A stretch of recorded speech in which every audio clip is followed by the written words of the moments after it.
Okay, you've been here a week.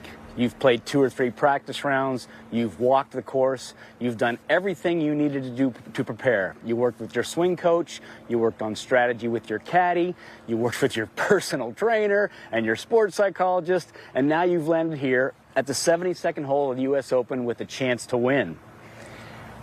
You have had this putt as a kid 1,000,000 times to win this championship. It's the same thing, and you need to get that in your head. The 18th hole here at LACC is a pretty traditional U.S. Open final hole, long par 4, uphill, into the wind, with one big exception, the width of the fairway. We're looking at over 55 yards where these players can hit it, which is crazy big for a U.S. Open final hole. Usually, it's about half that size. So we're going to look at this hole as kind of a second shot, putting, chipping, up and down kind of course. Unlike number 6 and number 15, which we've talked about earlier in the week, this hole is not going to require a ton of strategy off the tee. Everybody's going to hit driver. Like I said, the fairway's so big, there's no reason not to. And that's going to leave you, depending on conditions, with some sort of 4-iron, maybe even if it gets no wind and hard and fast, all the way up to short irons, maybe even a wedge for some of the players. To me, the interesting thing about the 18th here, and really everywhere, are the contingency plans that caddies are going to have. All caddies, as they're walking the course, are thinking about situations. Am I 2 ahead? Am I 1 ahead? Am I 2 down? Am I all tied with 1 hole to go, the 72nd hole? They file these away. They know what they're going to say to their player if asked, if given the situation.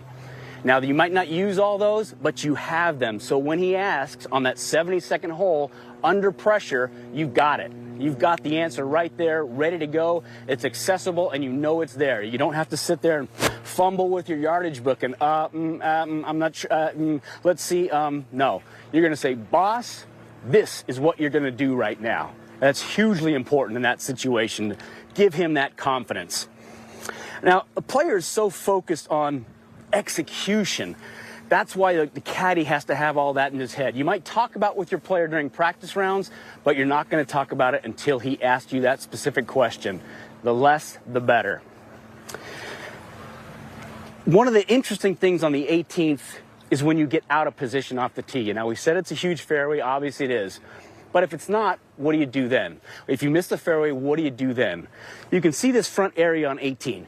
Huge area. If you happen to get it in the rough and you can't carry it on the green, it gives you the option. Very wide, very flat, and if you're in the rough and you're going to get some sort of a flyer, you can run it up. Definitely always an option. The other thing you need to do that's very important on 18, especially trying to win a major championship like this, read your player. Is he nervous? Is he negative at all? Do you have the courage as a caddy to get in his face and say, hey, you've done this before 1,000,000 times, you deserve to be here, and you are playing better than everybody in this tournament. Now let's go do it. The worst thing you can do if you feel that negativity is let him go. Let him be quiet. Now's when you got to get involved. Conversely, if he's comfortable, if he's hitting everything good, and he's strutting and his head's up, don't say a word. Hand him the driver and get out of the way as fast as you can. Specifically on this green, the one thing you're going to want to do is try and leave yourself some sort of an uphill putt. The whole green slopes back to front pretty severely. So anything above the hole is going to be pretty fast.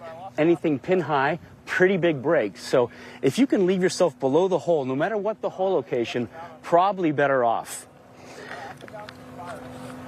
The last thing I'll say is this.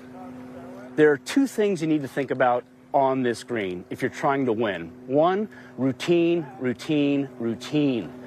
Don't take twice as long to read this putt than you have the other 71 holes. Do what you've done to get you here. The longer you take, the more out of rhythm you get. You're telling your brain and your hands, this is bigger, this is bigger, this is more pressure. You don't want to do that. Do exactly what you've been doing. Secondly, we had Jack Nicklaus on earlier in the year on one of our broadcasts, and we asked Jack, what do you do when you're trying to win a tournament? And Jack said, I always like to stop and look around and look how much fun everybody else was having. And it would remind me that, yeah, this is fun. So do that to yourself And tell yourself, like you have done thousands of times since you were 10 years old, this putt is to win the United States Open Championship, and just let it go.